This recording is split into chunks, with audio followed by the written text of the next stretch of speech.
Géopolitique, bonjour Pierre Rasky. Bonjour Nicolas. Pierre, vous nous parlez ce matin des tensions dans les territoires palestiniens. La dernière fois que l'armée israélienne a utilisé un hélicoptère de combat contre des Palestiniens en Cisjordanie, c'était il y a 18 ans, lors de la seconde intifada. C'est dire le niveau de violence atteint hier dans la ville de Jenin, dans le nord de la Cisjordanie, où un hélicoptère de combat israélien a ouvert le feu pour dégager des soldats en difficulté. L'armée israélienne était intervenue à Jenin pour arrêter un membre du Hamas, le mouvement islamiste. Mais elle a été accueillie par des engins explosifs et des tirs qui ont provoqué cette bataille rangée. Il y a eu 5 morts et 91 blessés palestiniens, ainsi que plusieurs soldats israéliens blessés. Cette escalade pourrait ne pas s'arrêter là.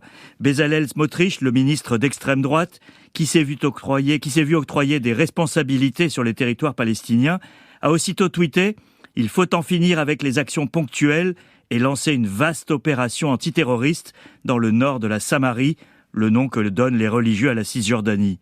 Les colons font chorus à cette demande, mais l'armée serait réticente à mener une telle opération à haut risque. Ce n'est pas, Pierre, un incident isolé, n'est-ce pas ? En effet, Nicolas, il faut replacer ces événements dans le contexte d'une montée des tensions en Cisjordanie depuis le début de l'année dernière, avant même la formation de cette coalition comprenant l'extrême droite.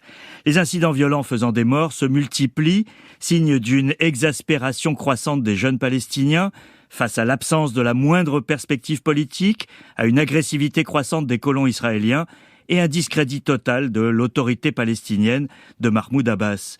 Ce cocktail explosif est désormais exacerbé par la présence au gouvernement de personnalités politiques d'extrême droite liées au mouvement des colons.